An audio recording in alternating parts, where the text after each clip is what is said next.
మొదటి కొరింథీ పత్రిక 1వ అధ్యాయం చివరి వచనం, అతిశయించువాడు ప్రభువునందే అతిశయింపవలెను అని వ్రాయబడినది నెరవేరునట్లు దేవుని మూలముగా ఆయన మనకు జ్ఞానమును, నీతియు, పరిశుద్ధతయు, విమోచనమును ఆయను. చిన్న మాట మనం ప్రార్థన చేసుకొని దేవుని ఆత్మ సహాయం పొందుకొని మనం ధ్యానంలో ముందుకు సాగుదాం, ఉపక్రమిద్దాం. రండి ప్రార్థన చేసుకుందాం. ప్రేమ కలిగిన మా యేసయ్య, ఈ కాకినాడ మహాపట్టణంలో 100 ఏండ్లకు పైబడి శతవర్షములను మించి నీ ఘనమైన సువార్త ప్రకటించబడుతూ ఉండగా నాయన, ఎందరెందరో నీ పరమ భక్తులు వచ్చి నీ వాక్యమును ప్రకటించిన ఈ స్థలంలో వేలాది లక్షలాది మంది నీ భక్తాగ్రేసరులు, నీకు ఇష్టలైన నీ పిల్లలు వచ్చి నీ వాక్యమును ఆస్వాదించిన ఈ స్థలంలో పరిశుద్ధులందరిలోనూ అత్యల్పుడు, చిన్నవాడు, ఏమీ ఎరుగని అల్పజ్ఞుడు, ఏమీ తెలియని వాడు నీ దీనదాసుడు ఉన్నాడు. అత్యంత బలహీనుడై ఉండి కూడా నీ వాక్యాన్ని ప్రకటించడానికి తెగిస్తూ ఉన్నాడు. స్వామి, నిరాశను మీరు ఇప్పుడు కరుణించి నీ కృపచేత బలపరచండి. శక్తిహీనులకు బలాభివృద్ధి కలుగజేయవాడవు నీవే గదా స్వామి. ఈ దినాన ఈ సభాస్థలినంతటిని నీ పరిశుద్ధ రక్త ప్రోక్షణము కిందికి తెచ్చుకుంటున్నాం. ఇక్కడ ఆవరించి దృశ్యముగను అదృశ్యముగను పనిచేయ చూస్తున్న సకల చీకటి శక్తులనన్నిటినీ నీ యాజక వంశముగా, నీ దాసులు, దాసురండ్రుగా, నీ పిల్లలుగా, నీ వారసులుగా మీరు మాకు అనుగ్రహించిన లేఖన అధికారమును బట్టి గద్దించి బంధించి సుదూరంగా వెళ్ళగొట్టేస్తున్నాము తండ్రి. ఈ సభాస్థలి చుట్టూ నీ పరిశుద్ధ శిలువ రక్తాన్ని ప్రోక్షణ కంచెగా, ప్రాకారముగా నిలబెట్టుకుంటున్నాం. నిరాశను మీరిప్పుడు నీ రక్తముతో కడిగి పరిశుద్ధపరచండి. పరలోకము నుండి నీ అభిషేక తైలమును తెచ్చి మీ దాసుని తలపై పోసి మీ దాసుని అభిషేకించి నీ మేఘస్తంభము చాటున, నీ శిలువ చాటున మీ దాసుని మరుగుపరచి ఈ దినాన మాకు మీరే ప్రత్యక్షుడవై నిలిచి మాట్లాడమని, మాకందరికీ మీరే కనబడి మాతో మాట్లాడమని, ఈ దినాన ఇక్కడికి వచ్చిన ప్రతి ఒక్కరూ నీ కార్యమును, నీ దీవెనను వారి జీవితాల్లో అనుభవించి వెళ్ళేందుకు సహాయం చేయమని యేసు నామమున వేడుచున్నాం తండ్రి. ఆమేన్, ఆమేన్, ఆమేన్. ప్రభువునందు నాకు అత్యంత ప్రియులారా, చదవబడిన లేఖన భాగములో క్రీస్తు మనకు 4 సంగతులు, 4 విషయాలు అయినాడు అనే డిక్లరేషన్, ప్రకటన కనబడుతుంది. క్రీస్తునాథుడు ఎవరు అంటే మానవ జాతికి ఆయన సర్వమై ఉన్నాడు. He is all in all. ఆయన సర్వమై ఉన్నాడు. యేసుక్రీస్తు ఏమై ఉన్నాడు? ఏమై ఉన్నాడు అంటే కొలస్సీ పత్రిక 3వ అధ్యాయము 11వ వచనము చివరి మాట మనం చూస్తే, Christ is all in all. క్రీస్తు సర్వమును అందరిలో ఉన్నవాడునై ఉన్నాడు. యేసు ఏమై ఉన్నాడు అంటే మన సర్వమై ఉన్నాడు. దానికి అర్థం ఏంటంటే మనకు ఏదేది అవసరమో అదంతయు క్రీస్తే అయి ఉన్నాడు. క్రీస్తు మనకు అవసరమైన సర్వమై ఉన్నాడు. ఆయన మనకు దొరికాడు అంటే మనకు అవసరమైనదంతా మన దగ్గర ఉన్నట్టే. ఈ విషయాన్ని ఈ రాత్రి వేళ మనం స్పష్టముగా గమనించి మన ఇళ్లకు వెళదాం. క్రీస్తు మన సర్వమై ఉన్నాడు. ఎఫెసీ పత్రిక 1వ అధ్యాయము 3వ వచనాన్ని మనం చూసినట్లయితే ఇలాగూ అపొస్తలుడు రాస్తూ ఉన్నాడు. మన ప్రభువైన యేసుక్రీస్తు యొక్క తండ్రియగు దేవుడు స్తుతింపబడునుగాక. ఆయన క్రీస్తునందు పరలోక విషయములలో ఆత్మ సంబంధమైన ప్రతి ఆశీర్వాదమును మనకు అనుగ్రహించెను. దేవుడు ప్రతి ఆశీర్వాదమును మనకు అనుగ్రహించెను. మానవ జాతికి అవసరమైన ఏ ఆశీర్వాదాన్ని కూడా దేవుడు ఇవ్వకుండా ఉండలేదు. ఆయన అందరిని ప్రేమించువాడు, ఆయన అందరికీ ఉపకారము చేయువాడు, అందరినీ పోషించువాడు, అందరినీ కాపాడువాడు, రక్షించువాడు, అందరినీ పిలుస్తున్నవాడు ఆయన. He is God of all. He is the provider, protector of all. ఆయన అందరి మీద అధికారి, పరిపాలకుడై ఉన్నాడు.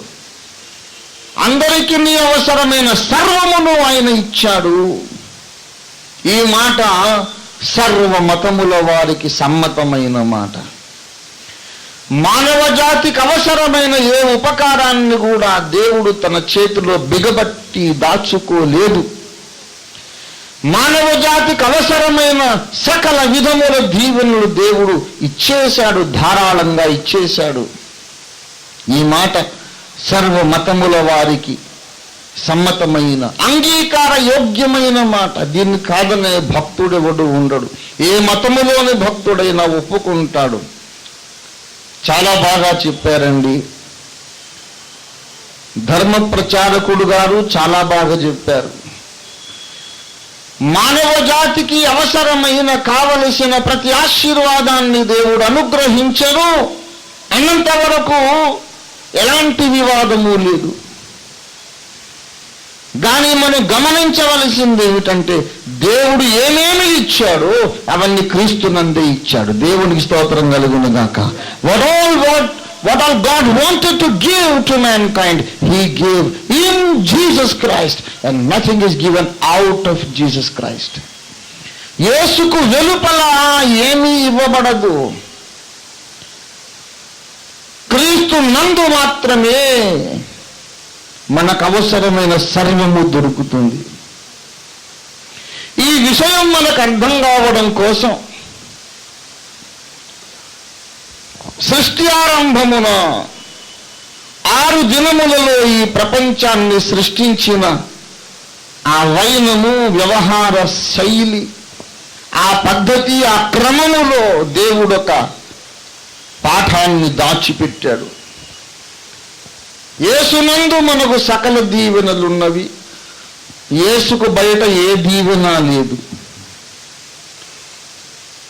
ప్రియులారా, ఈ పాఠం అర్థం కావడానికి సృష్టి కార్యక్రమములో దేవుడు ఒక ప్రత్యేకమైన వరుస క్రమాన్ని అవలంబించాడు.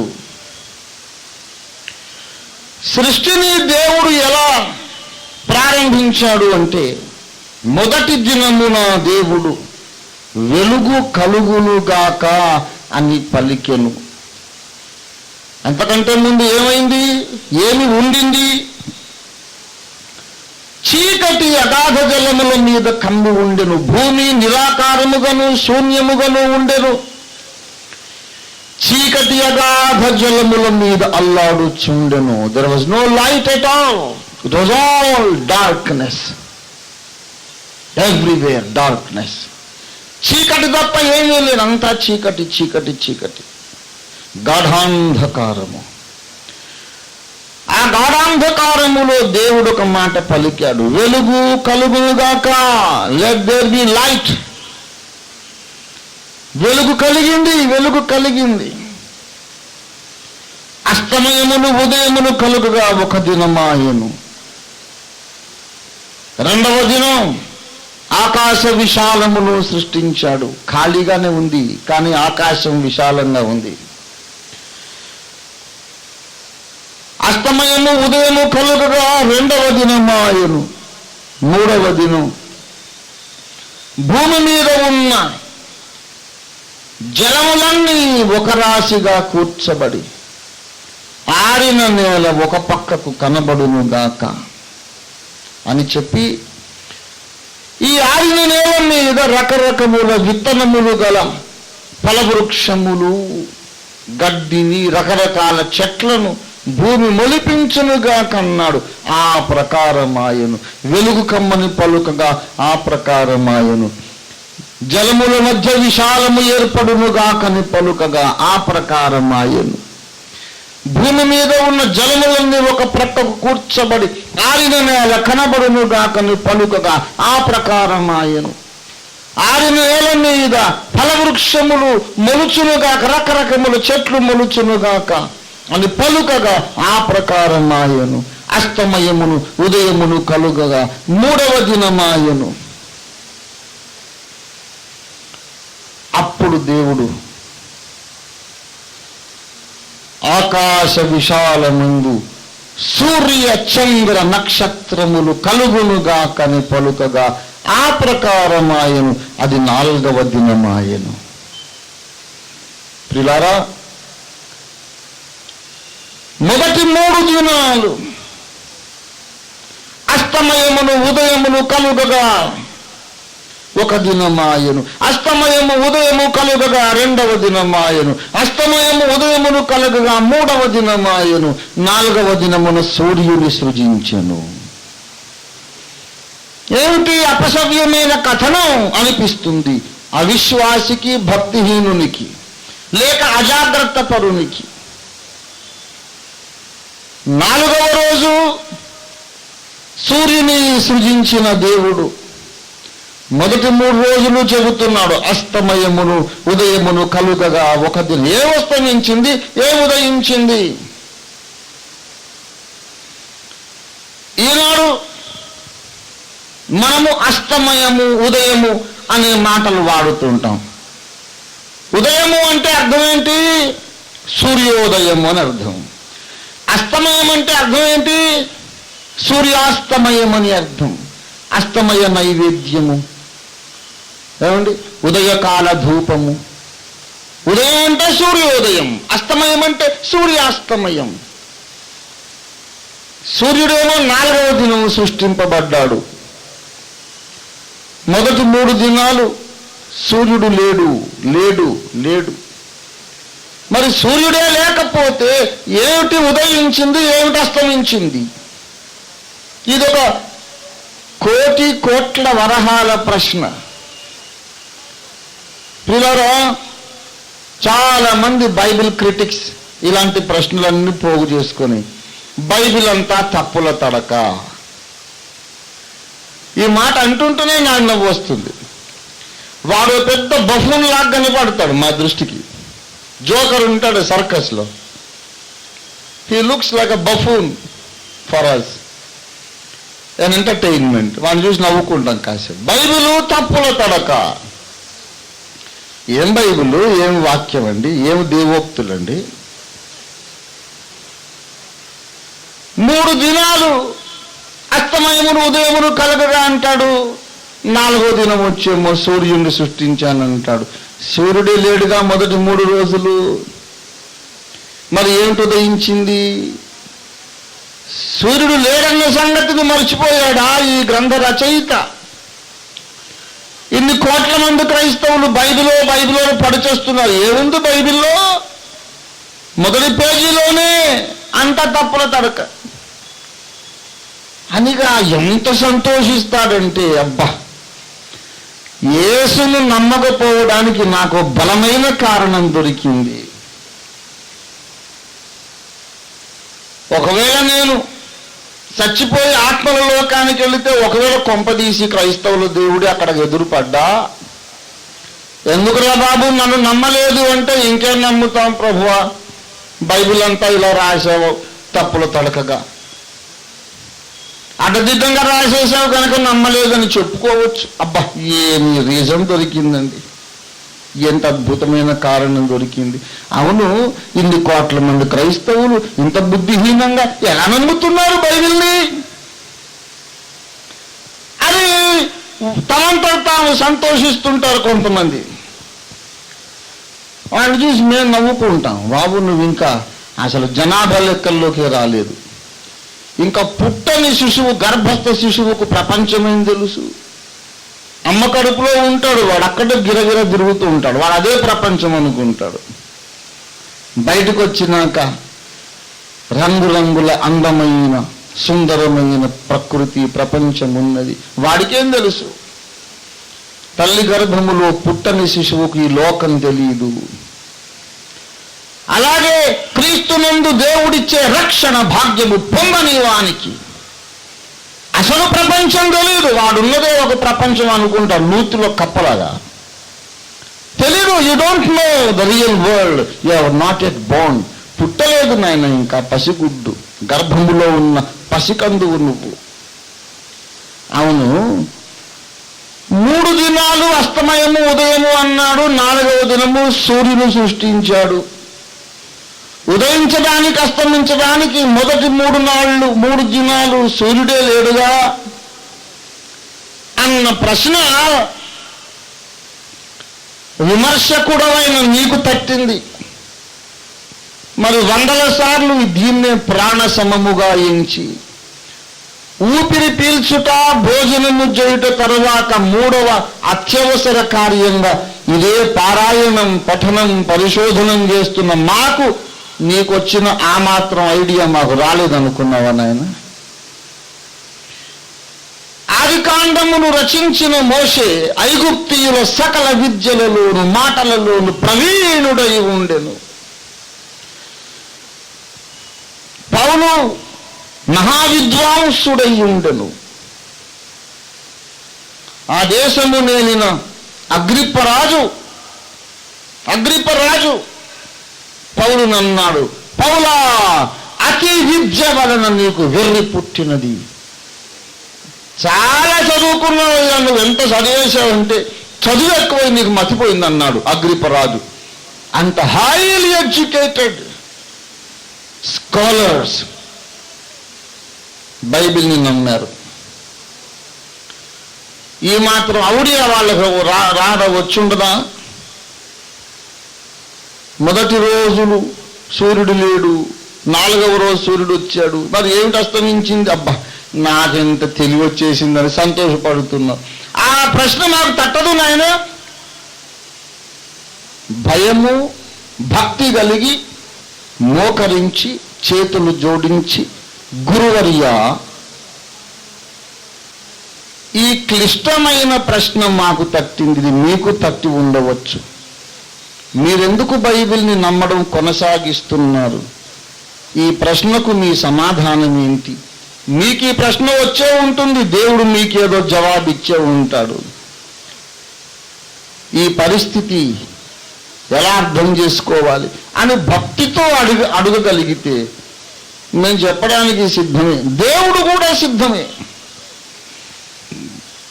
మొదటి 3 దినాలు సూర్యుడు లేడు, 4వ దినం సూర్యుడు వచ్చాడు. అయినా మొదటి 3 రోజులు అస్తమయమును ఉదయమును కలిగింది. ఈ పరిస్థితి ఎందుకొరకు దేవుడు అలాగూ సృష్టించాడు అంటే దానిలో ఒక అంతర్లీనమైన, నిగూఢమైన, రహస్యమైన సందేశం ఉన్నది.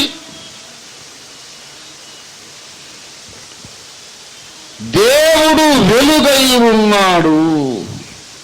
దేవుడు మొదటి యోహాను పత్రిక 1వ అధ్యాయం 5వ వచనం ప్రకారం మన దేవుడు వెలుగై ఉన్నాడు. God is light, hour God is light. మన దేవుడు వెలుగై ఉన్నాడు. మలాకీ గ్రంథము 4వ అధ్యాయము 2వ వచనం ప్రకారం, అయితే నా నామమందు భయభక్తులు గలవారగు మీకు నీతి సూర్యుడు దయించును. నీతి సూర్యుడు దేవుడు వెలుగై ఉన్నాడు, క్రీస్తు సూర్యుడై ఉన్నాడు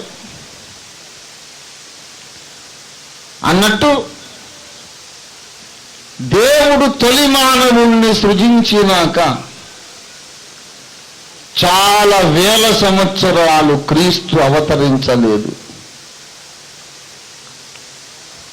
నేను దేవుణ్ణి అడిగాను, మాకు ప్రశ్నలు వచ్చాయి, మోకరించాం, ఉపవసించాం, ప్రార్థన చేశాం, దేవుణ్ణి అడిగి నేర్చుకున్నాం. యేసయ్య అన్నాడు, మీ మీద నా కాడి ఎత్తుకొని నా యొద్ద నేర్చుకొనుడి. క్రీస్తు ఒక్కడే మీకు గురువు, మీరు గురువులని చెప్పుకోవద్దన్నాడు. ఆయనే మా గురువు. మోకరించి అడిగాను, అడిగిన ప్రతి ప్రశ్నకు ఆయన సమాధానం ఇచ్చాడు. కొన్ని ప్రశ్నలకు ఏమన్నాడంటే, నీవింకా ఎదగలేదు నాయన, తగినంతగా ఎదిగినప్పుడు నేను పిలిచి నీకు చెబుతాను, అప్పటిదాకా నువ్వు కాస్త ఓపిక పట్టు. 10 ఏళ్ళు అయ్యాక పిలిచాడు. రే బాబు ఓఫీరు, నువ్వు నన్ను ప్రశ్న అడిగావు, జ్ఞాపకం ఉందా? చాలా ఏళ్ళ కిందట, ఇప్పుడు చెబుతాను రా అని చెప్పిన కరుణామయుడైన బోధకుడు ఆయన. ఆయనను పోలిన బోధకుడెవడు? ఆయన దగ్గర మోకరించి అడిగి నేర్చుకుని అనుభవం కలిగిన వారు ధన్యులు, ధన్యులు, ధన్యులు. ప్రియులారా, నేను అడిగాను దేవుణ్ణి, ఆదాము హవ్వలు పాపం చేశారు. పాపం చేసినప్పుడు దేవుడు వచ్చి వాగ్దానం చేశాడు, సర్పము యొక్క తలను చిదుమువాడు, చితకగొట్టువాడు, రక్షకుడు, విమోచకుడు స్త్రీ గర్భము నుండి పుడతాడు, పురుష ప్రమేయం లేకుండా. స్త్రీ ద్వారా పాపం వచ్చింది కనుక స్త్రీలో నుండే విమోచకుడు వస్తాడు, పురుష స్పర్శ ఎరుగని స్త్రీలో నుండి. స్త్రీ గర్భము నుండి స్త్రీ సంతానముగా ఒక రక్షకుడు పుడతాడు. అతడు సర్పము యొక్క తలను చిదుకగొట్టును. ఆదికాండము 3వ అధ్యాయం 15వ వచనం. మరియు నీకును స్త్రీకిని, నీ సంతానమునకును స్త్రీ సంతానమునకును వైరము కలుగజేతును. ఆయన, ఓ సర్పమా, నిన్ను తల మీద కొట్టును. పామును తల మీద కొడితే ఏమవుతుంది? చచ్చిపోతుంది. ఓ సర్పమా, నీ తల మీద కొట్టువాడు స్త్రీ గర్భము నుండి వస్తాడు, నీవేమో ఆయనను మడమ మీద కొడతావు. స్త్రీ గర్భము నుండి సర్పమును నాశనము చేయువాడు వస్తాడు అని ఆనాడే చెప్పాడు. నేను దేవుణ్ణి అడిగిన ప్రశ్న ఏంటంటే, మరి అంత లేటు ఎందుకు చేశావు నాయన? హవ్వకే పుడితే గొడవ వదిలిపోలే అసలు. ఆనాడు ఆదాము హవ్వను ముట్టుకోకముందే హవ్వ గర్భమున రక్షకుడు పుట్టాడు అనుకోండి, అప్పుడు సువార్త ఎంతమందికి చెప్పాలి? 2. బాప్తిస్మాలు 2. ఎంత సులువండి. ఆదాము హవ్వలు 2 సువార్త చెప్పేస్తే నమ్మని వాడు కూడా అసలు.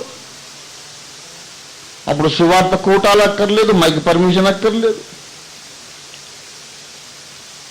సువార్త చెప్పొద్దు అని సువార్త వ్యతిరేకులు ఉండరు, మత ప్రచారము అనే నింద ఉండదు. అమెరికా మతం ఎవడు అన్నాడు? అసలు అమెరికాయే లేదు.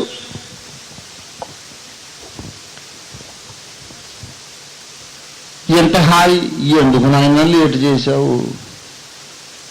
1 కాదు 2 కాదు, పోనీ ఆదాము హవ్వలు, పోనీ మానవ జాతి పుట్టాలి అనుకో, ఆదాము కూతురికి పుట్టొచ్చుగా. అప్పుడైనా సువార్త చెప్పడానికి, రక్షణ మార్గంలో తేవడానికి 10 మందో 15 మందో ఉంటారు సులభంగా. ఎందుకు లేట్ చేశాను ఆయన? 1 కాదు 2 కాదండి, 4000 సంవత్సరాల ఆలస్యం. ఆదాము హవ్వలు ఏదెను తోటలో పాపము చేశాక, వారు బయటికి వెళ్ళగొట్టబడ్డాక, దుఃఖభరితమైన ప్రపంచం, నేరభరితమైన ప్రపంచం, పాప పనికిలమైపోయిన ప్రపంచం. పనికిలం అంటే బురద గుంట అన్నమాట. పాపపు బురద గుంటగా మారిపోయిన ఈ ప్రపంచం అంతకంతకు పాపం పెరిగిపోతూ వ్యాధులు, రకరకాల సమస్యలు వస్తూ, రక్తపాతం జరుగుతూ, రకరకాల మతాలు పుట్టి, సిద్ధాంతాలు పుట్టి, మతాల పేరిట ఒకరినొకరు నరుక్కుంటూ, రక్తపు టేరులు పారిస్తూ, సామ్రాజ్యకాంక్షతో, మతోన్మాదముతో కోట్ల మందిని ఊచకోతకొస్తూ ప్రపంచం అశాంతి నిలయంగా 4000 ఏండ్లు గడిచాక అప్పుడు యేసయ్య పుట్టాడు.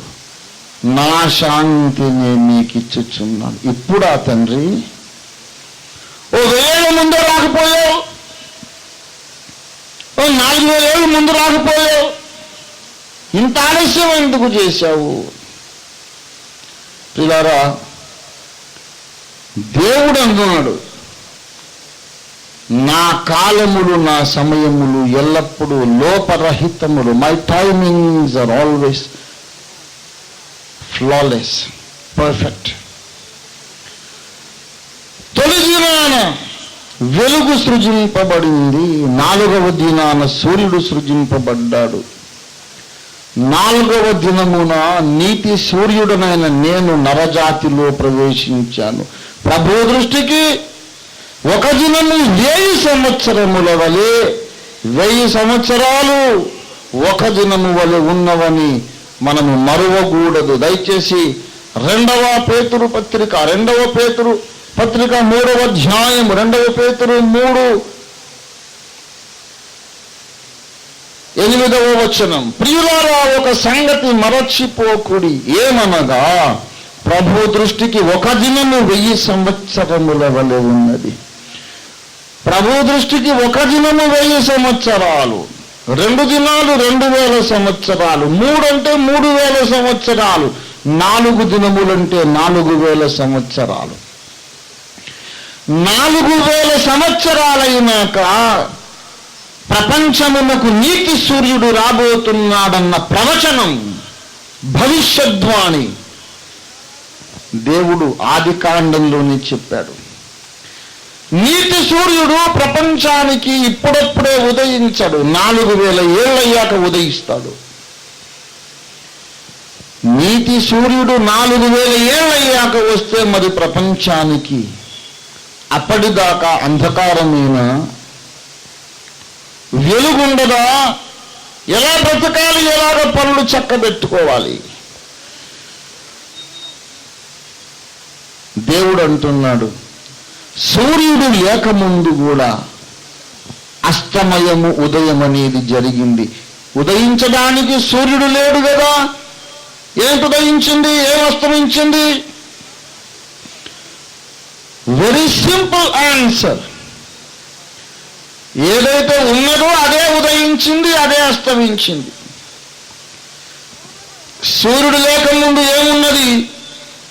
వెలుగున్నది. వెలుగు కమ్మని పలుకగా ఆ ప్రకారం ఆయను వెలుగు కలిగెను. ఆ వెలుగుగానే ఉదయించింది, వెలుగుగానే అస్తమించింది. వెలుగే ఉదయించింది, వెలుగే అస్తమించింది, ఒక దినమైంది. వెలుగు మళ్ళీ ఉదయించింది, మళ్ళీ అస్తమించింది, 2వ దినమైంది. అలాగే 4వ దినం కూడా, 3వ దినం, 4వ దినం కూడా వెలుగు మళ్ళీ ఉదయించింది, అస్తమించింది. 4వ దినం వచ్చేసరికి సూర్యుడు ఉదయించాడు, సూర్యుడు వచ్చాడు. వరకు స్వతంత్రముగా ఉన్న వెలుగు రివ్వుమని వెళ్ళి సూర్యగోళములో కలిసిపోయింది. సూర్యుడు సృజింపబడక ముందు వెలుగు స్వతంత్రముగా ఉదయించింది. సూర్యుడు ఉనికిలోకి వచ్చాక వెలుగెళ్ళి సూర్యునిలో కలిసిపోయింది.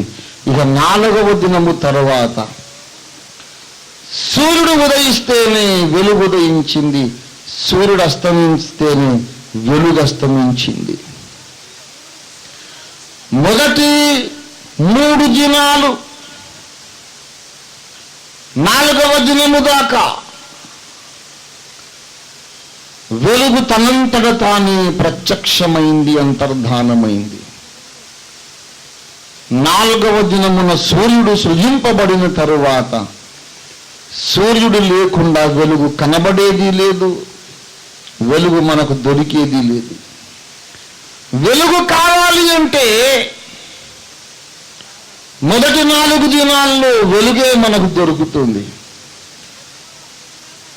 చివరి 2 దినాలలో వెలుగు కావాలి అంటే సూర్యుణ్ణి ఆశ్రయించాల్సిందే. ఒకసారి నీతి సూర్యుడు ఉదయించినాక ఇక మనము సూర్యుని కొరకే కనిపెట్టుకోవాలి. ఇప్పుడు రాత్రి వేళయింది, వెలుగు కావాలి. ఒక చిన్న గ్రౌండ్కో, ఒక ఇంటికో, ఒక భవనానికో కాదు, ప్రపంచానికి వెలుగు కావాలి. అంత పెద్ద లైట్ మనం చేయగలమా? భూగోళపు ఈ అర్ధ భాగానికి కావాలి వెలుగు. ఎవరిస్తారు? ఎవరు చేయగలరు అంత పెద్ద వెలుగు? ఎదురు చూడాల్సిందే. దేవుడు సృజించిన బృహద్దీపము, మ్యాగ్నిఫిసెంట్ లైట్ కాల్డ్ సన్. ఆ సూర్యుడు ఉదయించడానికి మనం ఎదురు చూడక తప్పదంతే. సూర్యుడు తూర్పున ఉదయించినప్పుడు ప్రపంచమంతా తెల్లటి వెలుగులు పరుచుకుంటాయి.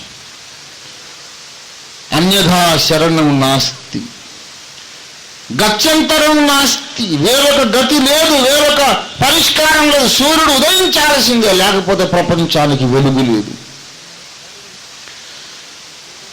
ఈనాడు 2000 సంవత్సరాల క్రితం క్రీస్తు అనే నీతి సూర్యుడు ఉదయించాడు. ఆ నీతి సూర్యోదయానికి ముందు ప్రపంచములో చైనా దేశములో మహర్షులున్నారు, పారసీక దేశములో జ్ఞానులు మహర్షులున్నారు, భారతదేశంలో యోగి పుంగవులు మహర్షులు, మునీశ్వరులున్నారు, దైవాన్వేషకులున్నారు. సకల దేశములలో దేవుని వెదకిన వారున్నారు. వాళ్ళందరికీ వారి వారి సాధనా స్థలాలలో, వారి ఇండ్లలో, వారి గదులలో, కొండ గుహలలో, వారి కుటీరాలలో, పర్ణశాలలో, గురుకులాలలో వెలుగు ప్రత్యక్షమవుతూనే ఉంది. మానవ జాతి చరిత్ర మొదటి 4000 సంవత్సరాలు దేవుడు వెలుగుగానే మనుషుల దగ్గరికి వచ్చాడు. ఆ దేవుడు 2000 ఏండ్ల నుండి క్రీస్తుగా మనుషుల దగ్గరికి వస్తున్నాడు. దేవునికి స్తోత్రం కలుగునుగాక. హల్లెలూయా. సూర్యుడు ఉదయించిన తర్వాత నాకు ఈ సూర్యుడు అక్కర్లేదు, వెలుగు మాత్రమే కావాలి అంటే కుదురుతుందా? సాధ్యమేనా? మీరు అనండి, ఓ దేవుడా, ఈ సూర్యుడు అంటే నాకు ఇష్టం లేదు, ఈ సూర్యుడిని నీవు దూరం చేసి నాకు ఒట్టి వెలుగునే పంపించు. అవకాశం ఉందా? అది అసాధ్యము, అసంభవము. అలాగూ ఆశించడం కూడా మన అమాయకత్వమే అవుతుంది. సూర్యుడు నాకు అక్కర్లేదు, వెలుగు కావాలి అనడం ఎంత తెలివైన ప్రార్థనో. క్రీస్తు నాకు అక్కడ లేదు, నాకు దేవుడు కావాలి అనేది అంతే జ్ఞానము కలిగిన ప్రార్థన, లేకపోతే అజ్ఞాన ప్రార్థన. అది జ్ఞానమైందో జ్ఞానహీనమైందో మీరే నిర్ణయించుకోండి. సూర్యుడు అక్కడ లేదు, వెలుగు కావాలి అనడం ఎలాంటిదో, క్రీస్తు అక్కర లేదు, దేవుడు కావాలని అంటాం అలాంటిదే. కుదరదు. నీకు దేవుడు కావాలంటే క్రీస్తులో మాత్రమే దొరుకుతాడు. దేవుడికి స్తోత్రం కలుగునుగాక. హల్లెలూయా. యేసుక్రీస్తు అవతరించాడు. అందుకే నా ద్వారా తప్ప ఎవడును తండ్రి వద్దకు రాడనేశాడు. దేవుడికి స్తోత్రం కలుగునుగాక. హల్లెలూయా. క్రీస్తుకు పూర్వం అగస్త్యుడు, వశిష్ఠుడు, వాల్మీకి, యాజ్ఞవల్క్యుడు, చైనా దేశంలో కన్ఫ్యూషియస్, ప్లేటో, జరతుష్ట్ర మహర్షి, జొరాస్టర్ అంటాడు, మహర్షులు ఎందరో ఉన్నారు, వాళ్ళు క్రీస్తుకు ముందు 1000 ఏళ్ళు 2000 ఏళ్ళు కిందట. వాళ్లకు దేవుడు దొరికాడు వెలుగుగా. కానీ ఇప్పుడు నీకు దొరకడు సుమా, క్రీస్తు ఒక్కడే నీకు మార్గం. దేవునికి స్తోత్రం కలుగునుగాక. హల్లెలూయా. బృహదారణ్యకోపనిషత్తులో యాజ్ఞవల్క్య మహర్షి ప్రార్థన చేశాడు. బృహత్ అంటే బహు పెద్దది అని. బృహత్. అరణ్యము అంటే అడవి. బృహదారణ్యము అంటే పెద్ద అడవి లాంటిది. ఉపనిషత్తులు చాలా చిన్నవి. కఠోపనిషత్తు, రకరకాల ఉపనిషత్తులు ఉన్నాయి.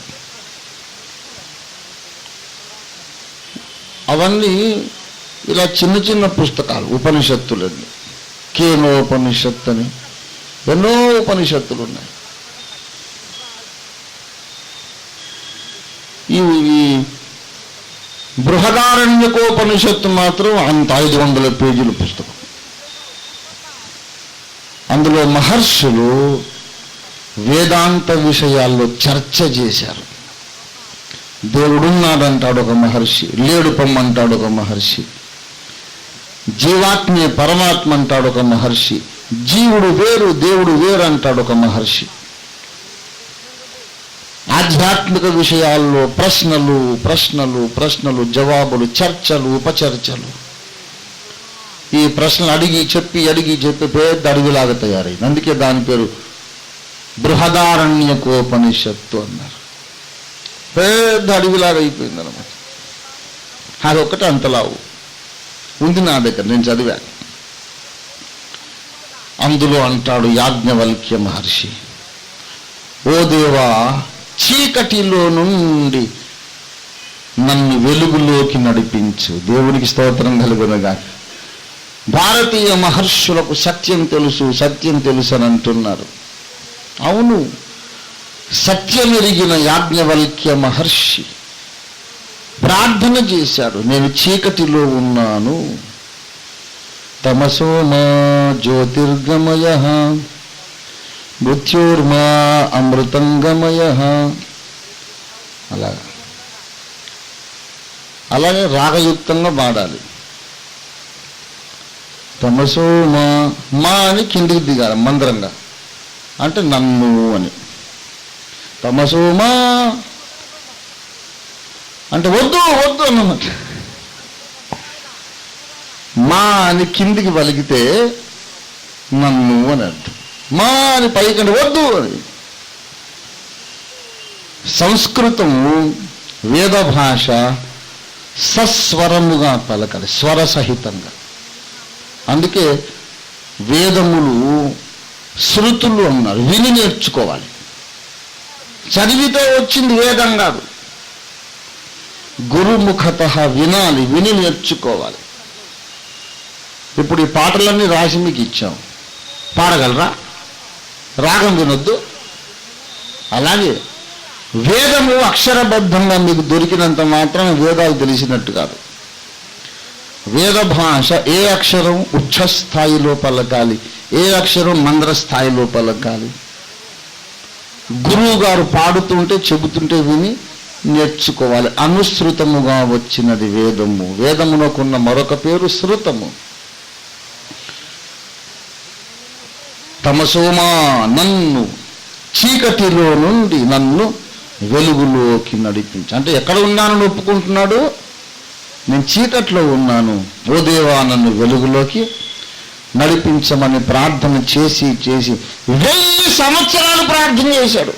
మీకు తెలుసా, భారతీయ సాంప్రదాయం ప్రకారం కొంతమంది చచ్చిపోనటువంటి చిరంజీవులు ఉన్నారు. ఎప్పటికీ చచ్చిపోరని మన ఉపనిషత్తులు పురాణాలు చెబుతున్నాయి. హనుమంతుడు చిరంజీవి అని, అగస్త్యుడు చిరంజీవి అని, వేదవ్యాసుడు చిరంజీవి అని. వాళ్ళు ఉంటారు, ఎప్పటికీ అలా ఉంటారు. అలాంటి వాళ్ళలో యాజ్ఞవల్క్యుడు కూడా ఒకడు. యాజ్ఞవల్క్యుడు ప్రార్థన చేసేట, ఓ ఓ పరమాత్ముడా, నేను చిమ్మ చీకటిలో ఉన్నానయ్యా, నన్ను వెలుగులోకి నడిపించు, వెలుగులోకి నడిపించు, వెలుగులోకి నడిపించని ప్రార్థన చేయగా చేయగా చేయగా 1000 సంవత్సరాలు హిమాలయాల్లో ఉండి మహర్షి ప్రార్థన చేశాడు. 1000 ఏళ్ళయ్యాక నీతి సూర్యుడు భూమండలపు నడిబొడ్డున అవతరించి నేనే లోకమునకు వెలుగై ఉన్నానన్నాడు. దేవునికి స్తోత్రం కలుగునుగాక. హల్లెలూయా. నేనే లోకానికి వెలుగై ఉన్నానని ఎంచి చెప్పిన యేసుక్రీస్తు కనబడలేదా? జనగామ, వరంగల్ జిల్లా జనగామలో డాక్టర్ కెఎం జాన్ గారు రాసినటువంటి అపూర్వమైన గీతం ఇది. దేవుని బిడ్డలారా, నేనే వెలుగు, నేనే వెలుగు, వెలుగు కావాలా నా దగ్గరికి రండి, నన్ను వెంబడించువాడు చీకటిలో నడవక జీవపు వెలుగై ఉండును. దేవునికి స్తోత్రం కలుగునుగాక. కీర్తన ఎంత రమ్యమైన పాటలు. బ్రతుకు ధన్యమైపోతుందంటే ఏదన్నా పాపం చేద్దామని చీకటి తలంపు మనస్సులో ఏ మారుమూలనున్నా ఇదో పాట పాడుకోండి, ఆ చీకటి పటాపంచలైపోతుంది. దేవునికి స్తోత్రం కలుగునుగాక. అవి మర్చిపోయి, అది మన దౌర్భాగ్యానికి మొదటి కారణం. మన ఆత్మీయ దారిద్ర్యానికి, మన స్పిరిచువల్ బ్యాంక్రప్సీకి అది ఒక ముఖ్య కారణం. లోకమంతట వెలుగు ప్రకాశించెను. ఎందుకు ఈ మాట చెప్పానంటే, యేసు నందుగాక,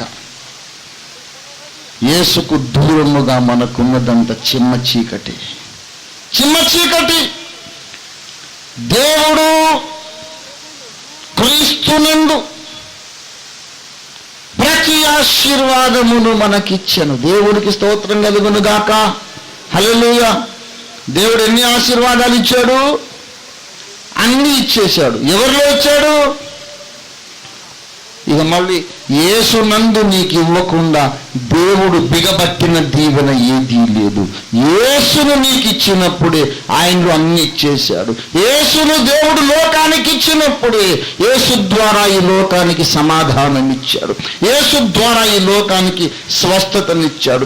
యేసు ద్వారా ఈ లోకానికి అన్న వస్త్రములు ఇచ్చాడు. యేసు ద్వారా ఈ లోకానికి జ్ఞానమునిచ్చాడు. యేసు ద్వారా ఈ లోకానికి పాప క్షమాపణ ఇచ్చాడు. యేసు ద్వారా ఈ లోకానికి హృదయానందం ఇచ్చాడు. యేసు ద్వారా ఈ లోకానికి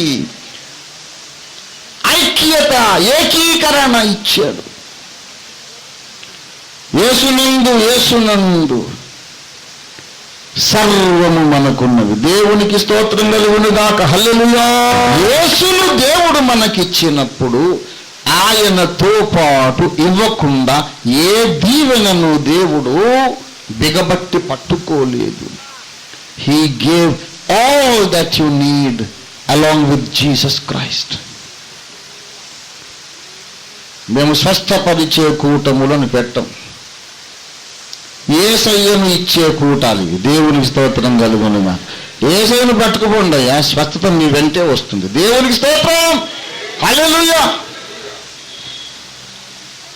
చిన్న ఉదాహరణ చెప్పి ముగిస్తా. అసలు ప్రసంగం నేను మొదలు పెట్టలేదు, ఇంకా టైం అయిపోయింది. ఏం చేయను, రేపు చేస్తా ప్రసంగం. ప్రియులారా, బకాసురుడికి ఒక ప్లేట్ ఇడ్లీ ఇస్తే ఏమవుద్దండి? నాకేదో 45 నిమిషాలంటే అలాగే మంచిది. కిరాణా కొట్టుంది. కిరాణా కొట్టులో ఏమేమి సరుకులు ఉండును? చింతపండు ఉండును, బియ్యం ఉండును, గోధుమలు ఉండును, జొన్నలు ఉండును, నూనె, మంచి నూనె, కొబ్బరి నూనె, టూత్ పేస్ట్, టూత్ బ్రష్, ఆవాలు, జీలకర్ర, అవునా, ధనియాలు, టీ పొడి. అది ముఖ్యమైన సంగతి. టీ పొడి, థ్యాంక్ యూ, పంచదార, బెల్లం, ఏమండి, ఇంకా మిరియాలు. ఇక నీవేదైనా ఆలోచించు. వంటగదికి ఇంటిలోనికి అవసరమైన సకల వస్తువులు కలిగిందే కిరాణా అండ్ జనరల్ స్టోర్స్. పొద్దున్నే పెద్దబ్బాయిని ఉదయాన్నే మీ నాన్నగారికి కాఫీ వేయాలి, పంచదార నిండుకుంది, పంచదార అయిపోయి ఎవరా కిరాణా కొట్టుకెళ్ళు. వాడు పరిగెత్తుకు వెళ్తాడు, 1 కిలో పంచదార తెస్తాడు. వంట ప్రారంభమైనాక ఉప్పు లేదు, మళ్ళీ వెళ్ళరా కిరాణా కొట్టుకు, మళ్ళీ వెళ్తాడు, ఉప్పు తెస్తాడు. పప్పుచారు తాలింపు వేయాలి, ఆవాలు లేవు, జీలకర్ర లేదు, వెళ్ళరా మళ్ళీ వెళ్ళి మళ్ళీ ఆవాలు పొట్లను, జీలకర్ర పొట్లను తెస్తాడు. పొట్లో రైతే కానీ అసలు నూనె లేదురా, మంచి నూనె లేదురా. సన్ఫ్లవర్ ఆయిల్, సన్ డ్రాప్ తీసుకురా, మళ్ళీ వెళ్తాడు. మళ్ళీ ఒక్కోసారి అయిపోవడం, వీడు పరిగెత్తడం. ఆ కిరాణా కొట్టు యజమాని షావుకారు పంచదార పొట్లం, బెల్లం పొట్లం, జొన్నలు ఒకటి, గోధుమలు ఒకటి, బియ్యం ఒకటి, కాఫీ పొడి, పంచదార, ఆవాలు, జీలకర్ర. ఏంటి ఎన్నిసార్లు పోయినా వాడు విసుక్కోడు. మళ్ళీ ఒక పొట్లం, మళ్ళీ ఒక పొట్లం, లెక్కలేనన్ని పొట్లాలు. మనం దేవుని దగ్గరికి వెళదాం. దేవా, నాకు పాప క్షమాపణ దయచేయుము. ఇదిగో అని పొట్లం ఇస్తాడు. ఇంటికి వచ్చిన తర్వాత మళ్ళీ కడుపులో నొప్పిగా అనిపిస్తుంది, మళ్ళా దేవుని దగ్గరికి వెళ్తాం. దేవా, ఇప్పుడు నొప్పిగా ఉంది, స్వస్థత దయచేయము అంటే ఇంకో పొట్లం కట్టివ్వడు. ఒరే అమ్మాయి కూడా ఇందాక ఇచ్చిన పొట్లాన్ని విప్పి మళ్ళీ చూసుకో, ఇది కూడా అందులోనే ఉంది. దేవునికి స్తోత్రం కలుగునుగాక. హల్లెలూయా. ఏమేం కావాలో అన్నీ ఒక పొట్లంలో ఉన్నాయి. ఆ పొట్లం పేరు యేసయ్య. దేవునికి స్తోత్రం కలుగునుగాక. హల్లెలూయా. అన్ని యేసులో ఉన్నాయి. దేవుని స్తోత్రం. స్వస్థత కావాలి, సంతోషం కావాలి, రక్షణ కావాలి, పాప క్షమాపణ కావాలి, శక్తి కావాలి, ఆరోగ్యం కావాలి. You can name a million things. You have all of them in Christ. దేవుని స్తోత్రం కలుగునుగాక. హల్లెలూయా. What a wonderful Jesus. అందుకే యేసును కలిగిన వాడు ధన్యుడు. ఎంత ఆనందం అండి. యేసయ్యను కలిగిన వాడికి కష్టాలు రావో ఉన్నాయి. ఇప్పుడు నా కష్టాలు ఏకరువు పెట్టమంటే పెడతాను, బోల్డన్ని కష్టాలు. కానీ తామర ఆకు మీద నీటి పొట్టు అంటనట్టు ఆ కష్టాలు కానీ, ఆ విచారం కానీ మా మనస్సుకు అంటాం ఏమీ లేనట్టు హాయిగా నవ్వుతూ ఉంటాం, నవ్విస్తూ ఉంటాం. అది యేసులో ఉన్న మహిమ. దేవుని స్తోత్రం. హల్లెలూయా. హల్లెలూయా. నా దగ్గర ఉన్నవాడు 10 నిమిషాల పాటు నవ్వకుండా ఉండేది చాలా కష్టం. ఏదో ఒకటి నవ్విచ్చే మాట అనుకోకుండా. మన పాస్టమ్మ గారు సంఘంలో పెద్దలు కొంతమంది కూర్చొని లెక్కలు వేశారు. మనం వాళ్ళకి ఇంత ఇవ్వాలి, వీళ్ళకి ఇంత ఇవ్వాలి, వీళ్ళకి ఇంత ఇవ్వాలి, అప్పులన్నీ లెక్క రాశారు. నేను రాయను, అట్లాంటి పనులు ఎప్పుడు చేయను. దేవుడిచ్చినప్పుడు ఎవరికి ఎంత ఇవ్వాలో ఇయటమే. ఇవి రాసుకోవడం వల్ల ప్రయోజనమే ఉంది. కానీ మా హోమ్ మినిస్టర్ గారు, కొంతమంది క్యాబినెట్ మినిస్టర్స్ కూర్చొని లెక్క రాశారు. ఎంత అయింది తెలుసు లెక్క? మీరు గుండె ఢాంగ్ ఉంటుంది చెప్తే.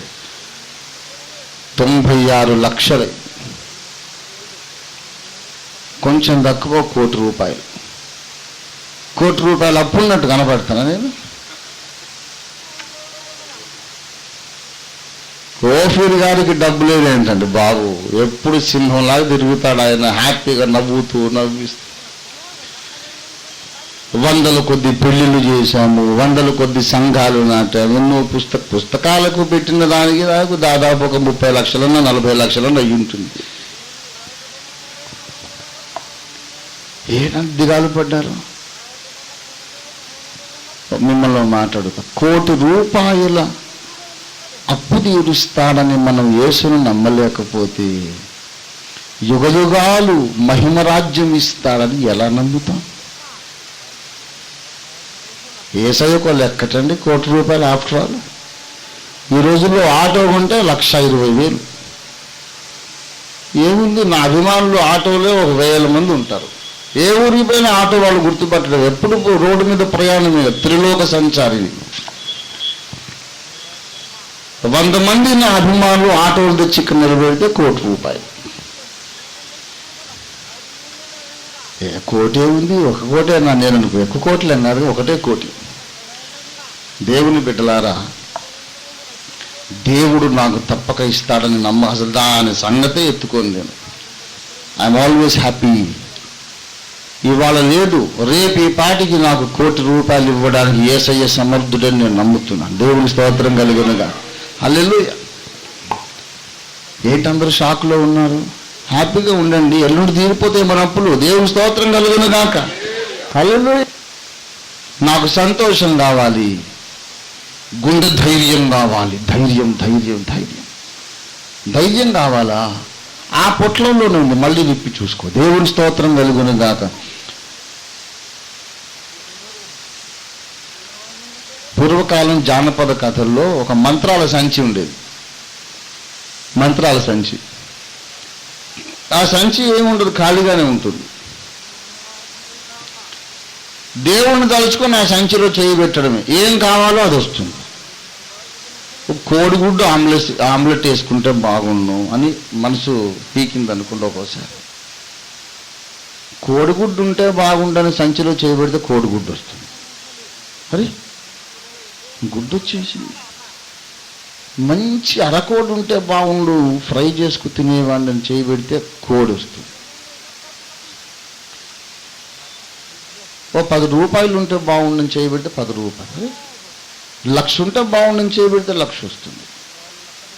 తలనొప్పిగా ఉంది, తలనొప్పికి ఏదన్నా లేపనం అమృతాంజనం లాంటిది ఉంటే బాగుండు అనుకుంటూ చేయి పెడితే అమృతాంజనం సీసా వస్తుంది. ఏది కావాలనుకొని చేయి పెడితే ఆ సంచిలో అది దొరుకుతుంది. అలాంటి మంత్రాల సంచి లాంటి యేసయ్య. దేవునికి స్తోత్రం కలుగునుగాక. హల్లెలూయా. మీరు నా యందు నిలిచి ఉంటే, మీలో నా మాటలు నిలిచి ఉంటే మీకేది కావాలో కోరుకోమన్నారు. దేవునికి స్తోత్రం. హల్లెలూయా. Ask what you will have, what you want to have. మాది స్వస్థత కూటం ఒకటి, జ్ఞానం కూటం ఒకటి, శాంతి కూటం ఒకటి, రక్షణ కూటం ఒకటి, అది ఉండవు. మాదంతా మంత్రాల సంచి కూటం. దేవుని స్తోత్రం కలుగునుగాక. హల్లెలూయా. మేమిచ్చే మంత్రాల సంచి తీసుకొని పోండి.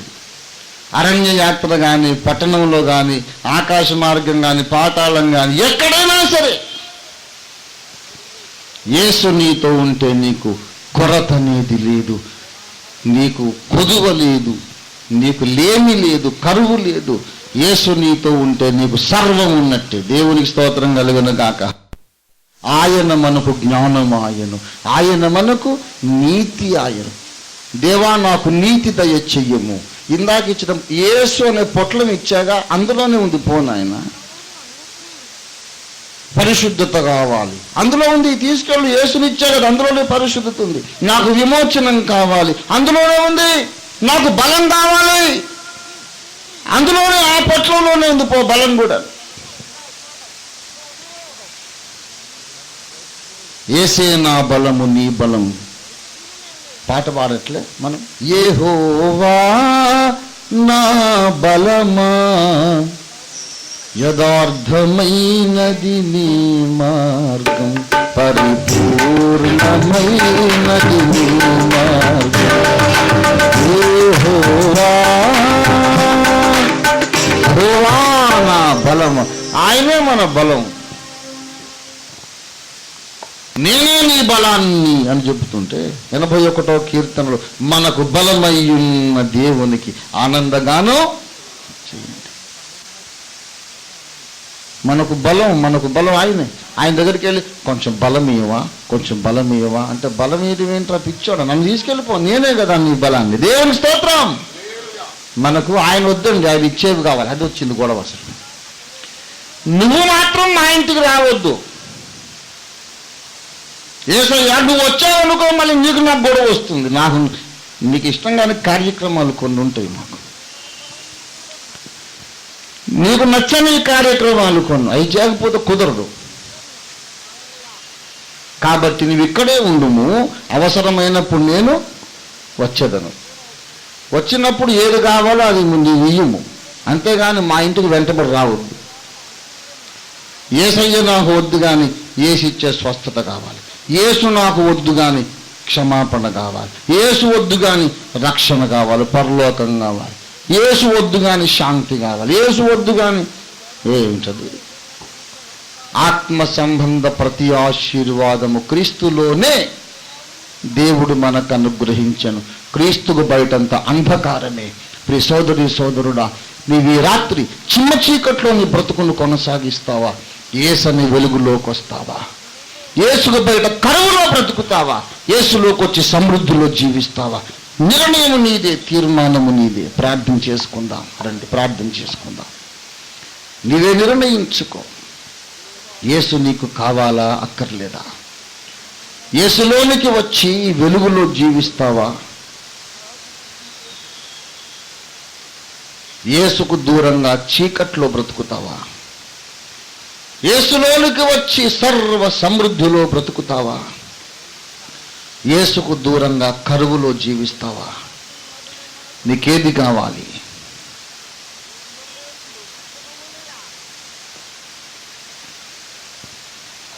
ప్రేమ కలిగిన మా మహాపరిశుద్ధ తండ్రి, ఈ రాత్రి మీరు మాతో మాట్లాడినందుకై నీకు వందనాలు, స్తోత్రాలు చెల్లిస్తూ ఉన్నాము నాయన. సరైన తీర్మానం చేయడానికి సభికులందరికీ, సుదూరము నుండి ఈ వర్తమానం విన్న మా ప్రియులందరికీ నీ కృప, నీ జ్ఞానము దయచేయమని, మాకవసరమైన సర్వస్వమయ్యున్న క్రీస్తులు హృదయములో చేర్చుకోవాలనే జ్ఞాన మనస్సు, వివేకము మా దేశ ప్రజలందరికీ మీరు అనుగ్రహించమని యేసునామమున వేడుచున్నాము తండ్రి, వేడుచున్నాము తండ్రి, వేడుచున్నాము తండ్రి, వేడుచున్నాము తండ్రి.